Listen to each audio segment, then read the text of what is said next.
Yang saya hormati Bapak Kepala Sekolah dan yang saya hormati pula rekan-rekan Bapak Ibu guru hebat. Sekali lagi salam sehat dan salam bahagia untuk kita semua. Baik, sebelum mengikuti kegiatan sesi berbagi praktik baik yang akan saya bawakan, maka sebagai penerima, maka marilah kita membuka kegiatan diseminasi ini dengan memohon bantuan Tuhan. Maka kepada Ibu Leni saya mohon untuk memimpin kita dalam doa. Marilah kita semua berdiri dalam nama Bapa dan Putra dan Roh Kudus. Baik, terima kasih Ibu Leni. Selanjutnya sebelum saya mulai kegiatan untuk menyebarkan pemahaman dan penerapan budaya positif di sekolah, maka pada awal ini saya membawakan sebuah pantun. Nanti Bapak Ibu boleh menjawab setiap akhir dari kalimat cakep. Pergi ke pantai membawa mancing.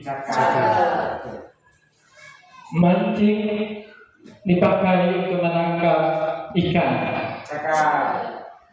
Pergi ke sekolah membawa pengetahuan dan budaya positif. Demi masa depan anak lebih cerah. Baik, terima kasih. Oke Bapak Ibu, pada kesempatan ini saya Kanis Jaharu, CDP Angkatan 11 dari Kabupaten Manggarai Timur akan membagi praktik baik terkait apa yang sudah saya pelajari dan saya dapatkan selama ini dalam kegiatan pendidikan calon guru penggerak, yang salah satunya tentang budaya positif, tentang menyebarkan pemahaman budaya positif di sekolah. Sebagai pengantar di dalam kegiatan penyebaran pemahaman tentang budaya positif, di sini kita bisa lihat menurut Bapak Syadar Dewantara atau KHD, pendidikan itu harus melibatkan penguatan positif bagi pembelajaran anak. Salah satunya adalah dengan menerapkan budaya positif. Di dalam proses pembelajaran itu, guru bukan hanya sekedar mentransferkan pengetahuannya, tetapi juga bagaimana kita memberikan penguatan atau memberikan hal yang terkait dengan pengembangan karakter anak. Apalagi dalam kurikulum Merdeka ini bukan soal pengetahuan kognitifnya saja yang dicapai oleh anak, tetapi juga keterampilannya, baik karakternya maupun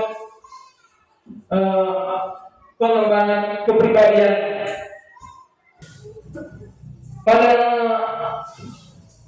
kegiatan tentang budaya positif ini ada beberapa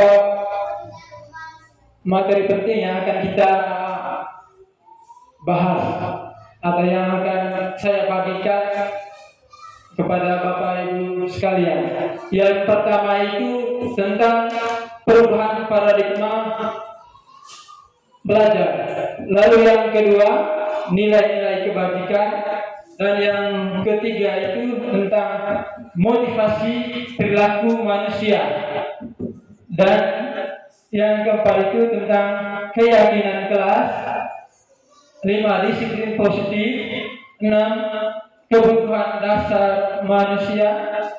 tujuh tentang posisi kontrol guru, dan yang terakhir itu tentang segitiga restitusi.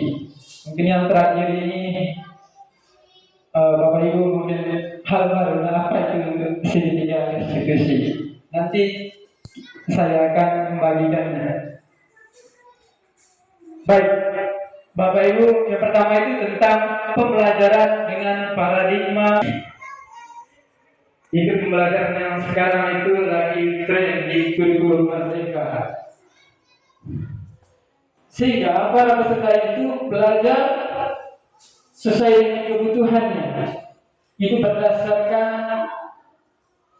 tahapan perkembangan sesuai dengan teori psikologi modern.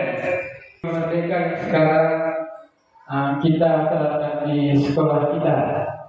Di dalam profil Pancasila tentunya kita mengenal beberapa elemen. Yang pertama yaitu elemen beriman dan bertakwa. Bergotong royong. Dan yang keempat itu benar kritis. Lalu yang Bapak Ibu,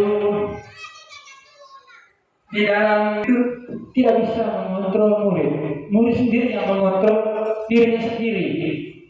Lalu yang kedua, bahwa semua penguatan positif itu efektif dan bermakna.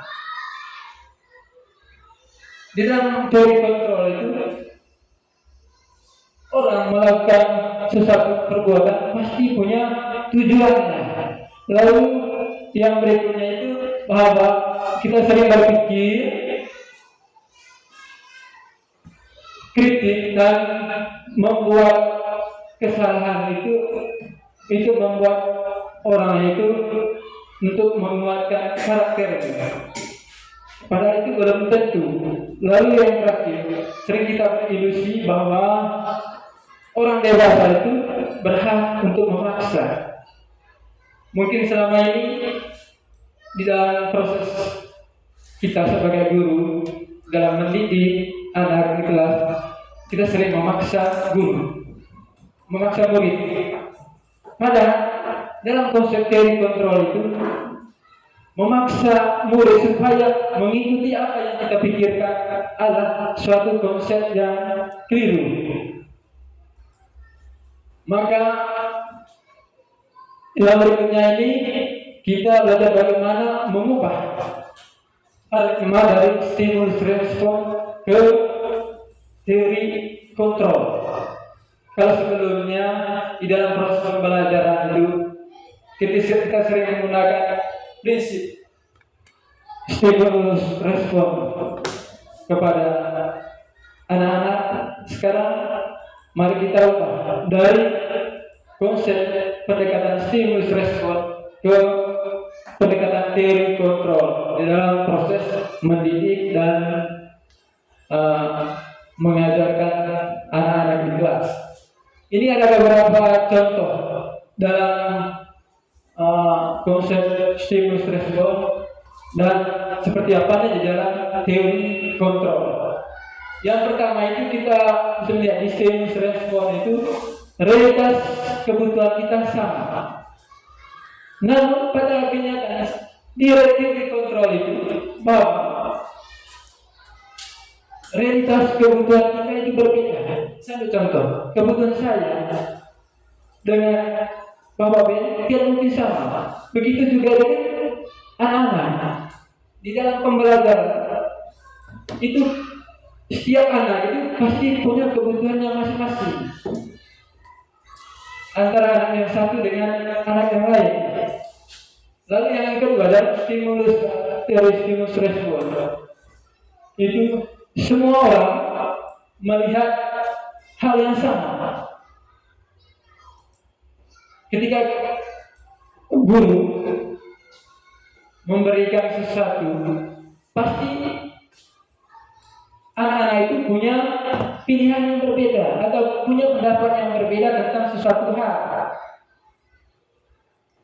Lalu yang berikutnya Bapak Ibu tentang disiplin positif. Baik, apa itu disiplin positif? Dalam penerapan budaya positif, disiplin positif ini sangat penting kita terapkan di sekolah.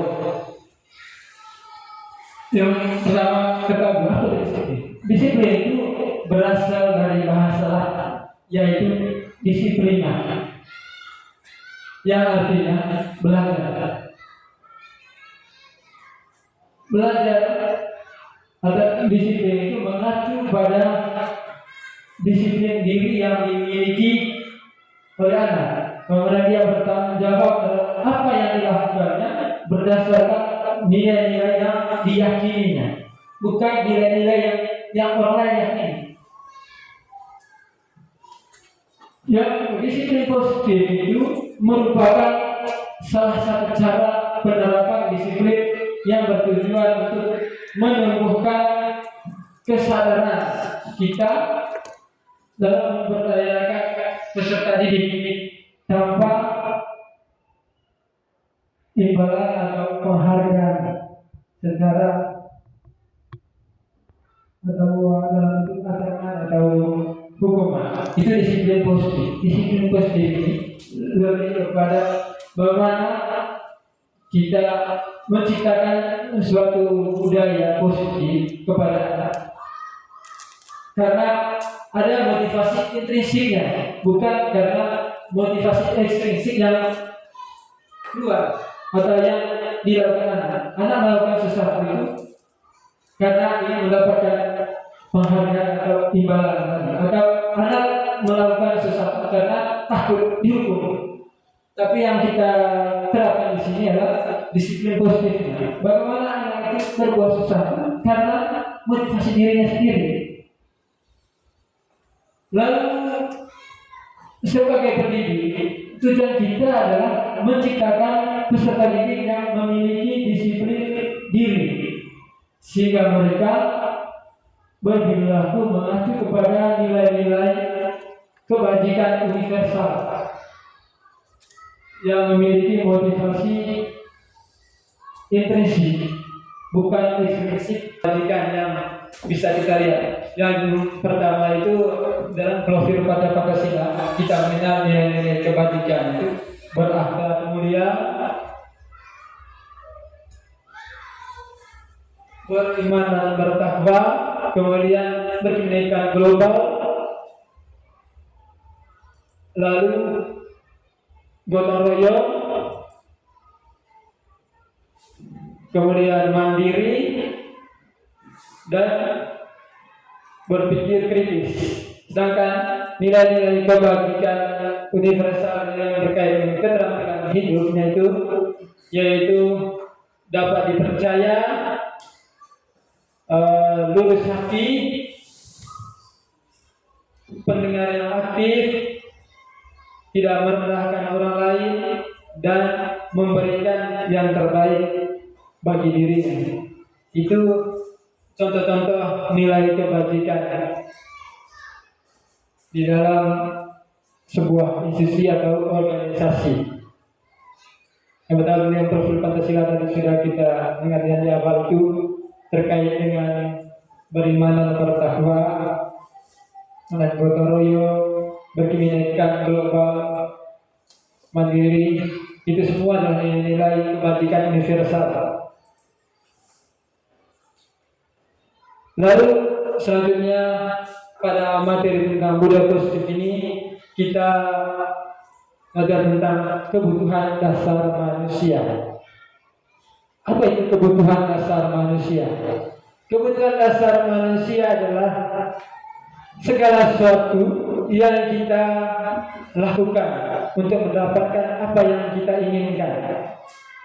Itu konsep tentang kebutuhan dasar manusia. Sejumlah tindakan yang kita lakukan itu memiliki tujuan tertentu, dan semua usaha yang terbaik yang kita lakukan adalah dalam rangka agar kebutuhan dasar kita itu terpenuhi. Itu terkait dengan kebutuhan dasar manusia. Ada 5 kebutuhan dasar manusia. Yang pertama yaitu tentang bertahan hidup. Kemudian yang kedua kasih, ketiga penguasaan, yang keempat kesenangan, dan yang kelima itu kebebasan. Kemudian yang berikutnya tentang motivasi perilaku manusia. Seperti yang sudah dijelaskan depan tadi, ada 2 motivasi perilaku manusia, yaitu motivasi ekstrinsik dan intrinsik. Bapak Ibu pasti sudah tahu motivasi ekstrinsik apa, motivasi ekstrinsik itu apa. Motivasi ekstrinsik itu pasti motivasi yang timbul karena pengaruhnya dari luar. Anak-anak termotivasi melakukan sesuatu karena ada hal dari luar yang dia harus capai. Contoh, dalam motivasi ekstrinsik ini, tujuannya apa? Agar dia terhindar dari ketidaknyamanan atau hukuman. Contoh, anak-anak itu mengerjakan tugas karena takut diperiksa atau diberikan sanksi oleh bapak gurunya di kelas. Itu motivasi ekstrinsik. Bukan dia mengerjakan tugas bukan karena kemauan dari dirinya sendiri, atau mengerjakan karena motivasi dirinya, dari dirinya. Kemudian untuk mendapatkan imbalan. Terkadang kita guru ini sering menggunakan motivasi ekstrinsik ini agar anak itu bisa mengubah perilakunya dengan memberikan imbalan. Contoh, ketika kita mengajar, kalau kamu bisa ini, nanti Bapak akan berikan ini. Atau kalau kamu nanti ini, kamu akan diberi hadiah. Itu adalah motivasi ekstrinsik. Sedangkan kalau yang motivasi ekstrinsik itu adalah tujuannya untuk menjadi orang yang mereka inginkan dan menghargai dirinya sendiri. Itu motivasi ekstrinsik bertujuan untuk menjadi orang yang mereka inginkan. Contoh, anak itu belajar karena dia punya keyakinan, kalau saya belajar, saya akan menjadi seperti ibu guru atau seperti bapak guru. Saya belajar supaya bisa menjadi seorang dokter. Itu karena motivasi dari dirinya. Sehingga ketika dia belajar, tidak ada pemaksaan dari dirinya sendiri. Motivasi ini yang bisa bertahan atau bisa membuat anak itu semakin semangat belajar, karena bukan dipaksa oleh orang tuanya atau oleh orang lain supaya dia dapat ini, supaya dia terhindar dari hukuman. Dan diharapkan sebagai guru kita menciptakan perilaku anak dengan membuat anak itu memiliki motivasi intrinsik.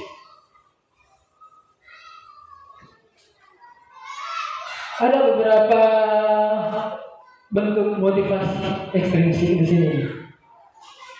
Ketika kita membuat satu atau mengubah perilaku orang atau siswa, terkadang kita sering menggunakan 3 model hukuman, konsekuensi, dan yang terakhir nanti itu restitusi. Yang pertama itu hukuman. Hukuman sebenarnya Bapak Ibu itu adalah cara kita yang terakhir sebenarnya ketika mendidik atau menciptakan anak itu supaya menumbuhkan perilaku yang baik, yaitu dengan hukuman. Hukuman ini dia sifatnya itu tidak bertahan, satu itu karena diterkam atau hukuman ini bisa membuat anak itu merasa tidak tenang, tidak nyaman. Dan hukuman itu sifatnya insidental atau bersifat tiba-tiba. Anak-anak tidak tahu apa yang akan terjadi ke depannya. Kemudian yang kedua ini konsekuensi. Ini model motivasi perilaku manusia yang kedua, konsekuensi. Konsekuensi ini kita bisa terapkan di sekolah. Konsekuensi ini tercipta ketika kita berhadapan anak yang berbuat sesuatu yang salah atau perilakunya salah, tentu di dalam poin konsekuensi ini pasti sifatnya terencana atau disepakati sesuai dengan peraturan. Murid tetap dibuat tidak nyaman. Kenapa tidak nyaman? Misalnya, ketika anak-anak itu ada yang datang terlambat, di dalam aturan kita, kesepakatan sekolah, yang terlambat, maka dia harus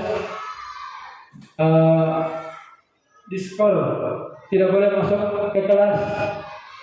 Kemudian dia harus membersihkan halaman selama 10 menit atau 20 menit sebelum masuk kelas. Dan itu adalah model tindakan yang bentuk konsekuensi. Nah, sikap guru di sini hanya memonitor dari setiap perilaku yang dilakukan anak. Ini di posisi konsekuensi ini, guru ini sebagai kontrol. Misalnya pagi-pagi ketika guru piket datang dan melihat ada anak yang terlambat, pasti dia akan mengatur siapa. Lalu dia panggil dan memberikan sanksi berdasarkan apa yang sudah disepakati. Lalu yang ketiga ini motivasi perilaku manusia terkait bagaimana kita menciptakan restitusi. Restitusi ini adalah proses menciptakan kondisi bagi murid untuk memperbaiki kesalahannya. Orang ini dalam proses ini sifatnya kolaboratif. Berarti ada kerjasama antara guru dan siswa. Dan ini yang diharapkan supaya diterapkan di sekolah, yaitu dengan menggunakan restitusi. Contoh, ketika kita melihat ada perilaku anak yang salah, misalnya ada anak yang mengganggu temannya atau sengaja mencoret buku temannya, maka konsep restitusi ini kita bisa pakai ketika kita menemukan anak atau ada yang melaporkan bahwa ada teman siswanya yang melakukan kesalahan terhadap temannya, misalnya mencoret bukunya, kita tidak boleh langsung menghukum anak tersebut. Tapi sebagai guru kita harus menanyakan terlebih dahulu, mengapa kamu melakukan itu? Lalu yang berikut ini dalam budaya positif ini kita lakukan 5 posisi kontrol guru. Yang 5 posisi kontrol guru ini, yang pertama yaitu sebagai penghukum. Dan tentu sebagai guru pasti ada yang sudah pernah mengalami posisi seperti ini, yaitu sebagai penghukum.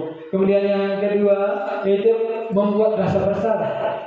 Karena menciptakan posisi kontrol kita agar anak itu merasa bersalah atas perilakunya. Lalu yang ketiga itu tentang posisi kontrol kita sebagai teman kepada anak-anak kita. Bagaimana menciptakan posisi kontrol kita bahwa kita ini teman. Walaupun dia anak kecil tapi kita menganggap dia teman. Lalu yang keempat itu sebagai pemantau. Dan yang kelima, manajer. Ini tingkatan yang terakhir yang paling tinggi itu manajer. Bagaimana kita menciptakan situasi sebagai seorang manajer bagi anak-anak kita. Baik, Bapak Ibu, di sini salah satu contoh penerapan 5 posisi kontrol guru. Ini sampel kasus siswa terlambat datang ke sekolah. Di dalam 5 posisi kontrol ini, yang pertama itu sebagai penghukum. Ketika anak terlambat, sebagai penghukum, tentu kata-kata ini yang sering kita lakukan.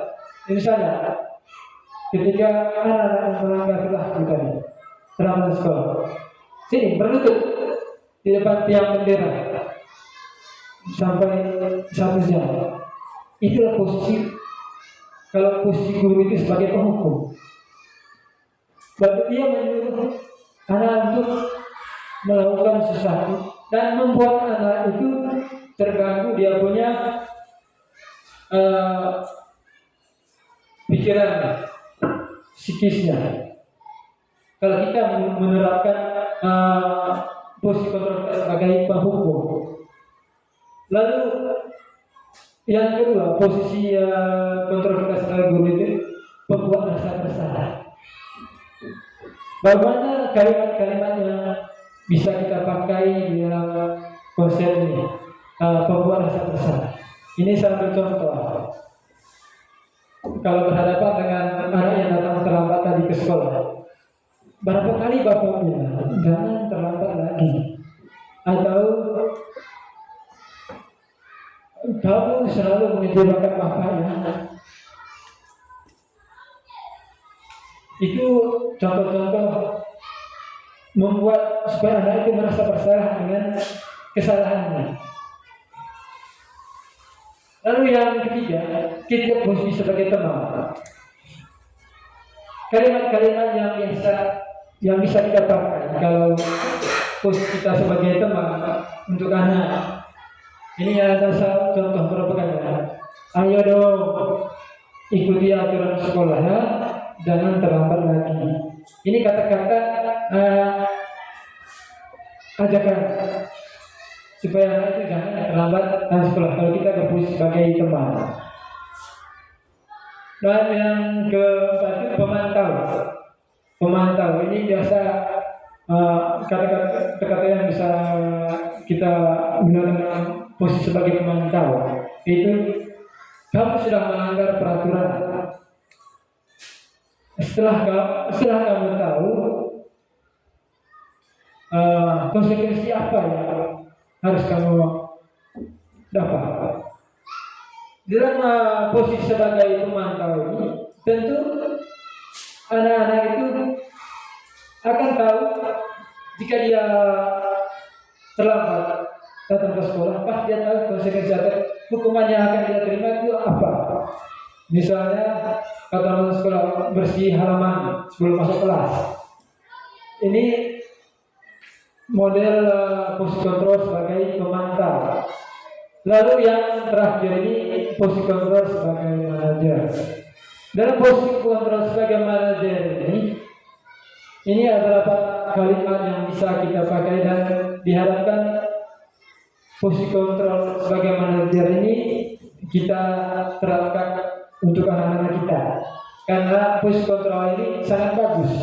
Itu bagaimana kita membuat anak-anak itu bersama itu mencari solusi atas perilakunya yang salah. Apakah kamu tahu masalah yang kamu lakukan? Misalnya anak terlambat dalam sekolah, kita tanya dulu kan, ketika kita memanggil anak, apakah kamu tahu apa kesalahan kamu? Nanti dia sendiri yang menjawab. Misalnya, Pak, saya terlambat tadi. Lalu menurut kamu, terlambat itu baik atau tidak? Kita diajak untuk berdialog dengan anak itu supaya dia tidak merasa bahwa dirinya itu salah atau merasa dia takut dengan gurunya. Kita mengajak berdialog. Kemudian menurut kamu apa keyakinan kelas?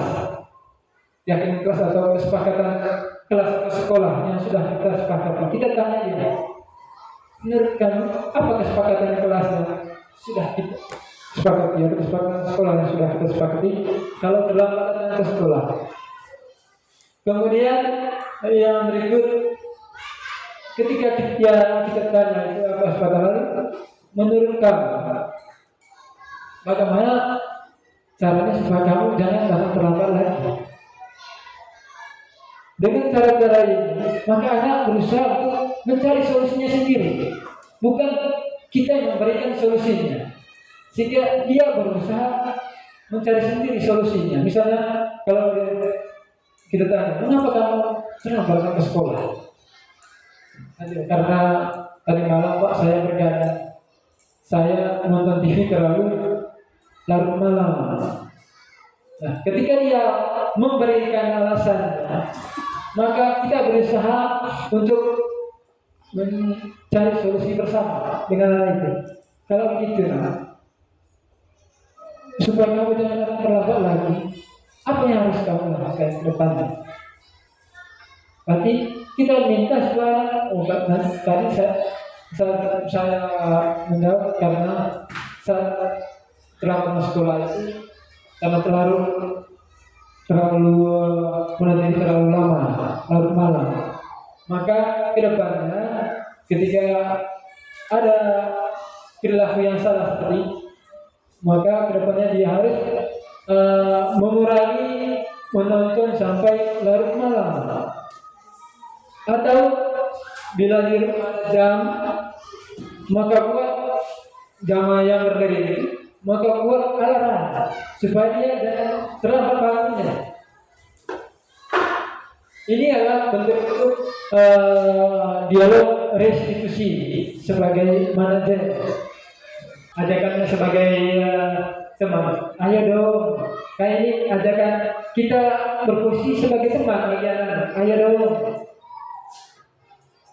Sedangkan di posisi pemantau ini lebih kepada kita sebagai monitor terhadap apa yang dibuat anak. Dan jika anak berbuat salah, maka apa yang sudah menjadi kesepakatan sekolah atau kelas itu yang harus dibuat oleh anak itu. Dengan posisi manajer ini pada dialog untuk mencari solusi terhadap perilaku yang salah dari anak. Baik, di sini kita kembali kepada materi tentang keyakinan kelas. Baik Bapak Ibu, di dalam penerapan budaya positif, mengapa keyakinan kelas bukan peraturan kelas yang digunakan dalam ekosistem sekolah? Kalau selama ini sering kita membuat peraturan sekolah, tetapi pada kegiatan ini diharapkan kedepannya kita membuat kesepakatan atau keyakinan kelas. Kenapa? Kalau keyakinan kelas itu berarti ada kesepakatan bersama. Sedangkan kalau peraturan kelas ini lebih kepada anak itu mengikuti apa yang sudah dibuat atau yang sudah ditentukan oleh sekolah. Terkadang apa yang dibuat oleh sekolah itu belum tentu disenangi oleh anak. Baik, yang terakhir itu tentang segitiga restitusi. Ini budaya positif yang terakhir tentang segitiga restitusi. Apa itu segitiga restitusi? Baik Bapak Ibu, segitiga restitusi itu yaitu suatu proses dialog yang dijalankan oleh guru agar dapat menghasilkan murid yang mandiri dan bertanggung jawab. Itu segitiga restitusi. Berarti kalau di sini lebih menekan pada dialog. Dalam segitiga restitusi, di sini Bapak Ibu bisa lihat ada 3 langkah ketika membuat segitiga restitusi dengan anak-anak. Yang pertama itu menstabilkan identitas. Lalu setelah kita menstabilkan identitas, kemudian yang kedua itu validasi tindakan yang salah. Dan yang terakhir itu menanyakan keyakinan. Baik, yang pertama itu bagaimana kita menstabilkan identitas. Menstabilkan identitas itu berdasarkan prinsip membuat kesalahan adalah bagian dari proses pembelajaran. Itu di dalam menstabilkan identitas, prinsipnya itu membuat kesalahan itu adalah bagian dari proses pembelajaran. Nah, ada beberapa contoh kalimat yang bisa kita gunakan dalam segitiga restitusi menstabilkan identitas. Ini di sebelah itu contoh berbuat salah itu wajar. Ketika kita melakukan dialog restitusi dengan anak yang telah melanggar perilaku, maka kita gunakan yang pertama melakukan pendekatan pada berbuat salah itu wajar. Misalnya anak terlambat datang sekolah tadi, kemudian tidak ada manusia yang sempurna. Pasti semua manusia itu pernah berbuat salah. Sehingga anak-anak itu merasa bahwa apa yang dibuatnya itu adalah sesuatu yang menjadi beban baginya. Bapak atau kalian bapak atau ibu itu juga pernah berbuat salah seperti kamu. Itu kalimat-kalimat yang dalam posisi menstabilkan identitas. Setelah menstabilkan identitas ini dalam dia restitusi dengan anak, kemudian yang berikut ini validasi tindakan yang salah. Kita memvalidasi tindakan yang telah dilakukan oleh anak tersebut. Contoh kalimat-kalimatnya itu, kamu pasti punya alasan mengapa kamu tadi terlambat datang ke sekolah. Atau kamu patut bangga karena telah berbuat sesuatu yang penting buatmu. Misalnya anak terlambat datang ke sekolah tadi, mungkin di jalan dia melihat ada orang yang mengalami kecelakaan.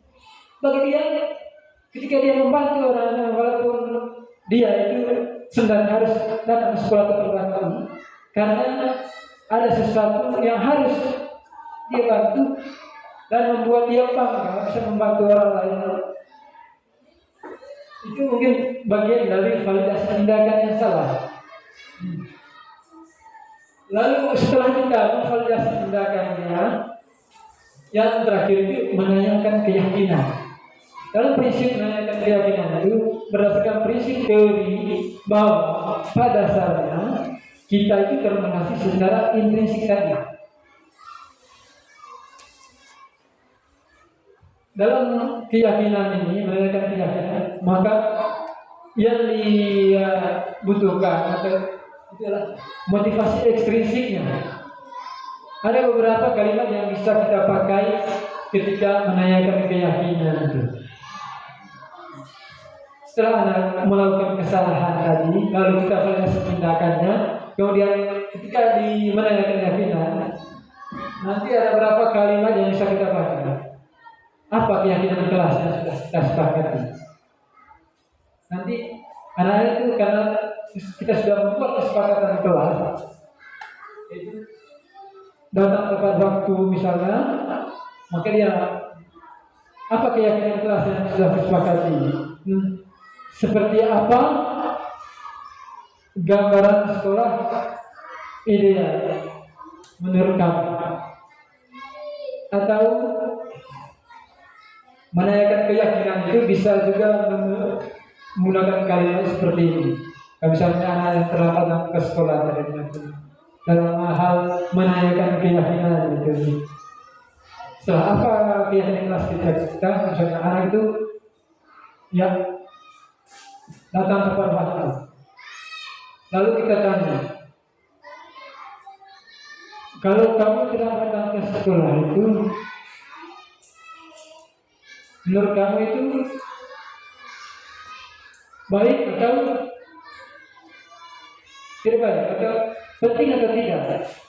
Datang tepat waktu itu penting atau tidak? Itu. Lalu setelah itu kita tanya lagi, kalau kamu tidak datang, bagaimana caranya supaya kedepannya kamu itu jangan terlambat lagi datang ke sekolah? Nanti dia sendiri yang mencari sendiri solusinya. Misal, saya akan bangun lebih awal atau lebih pagi lagi Pak, atau mungkin alasannya tadi karena dia bergadang larut malam sehingga bangunnya terlambat. Maka dia akan mencari solusinya. Saya tidak akan lagi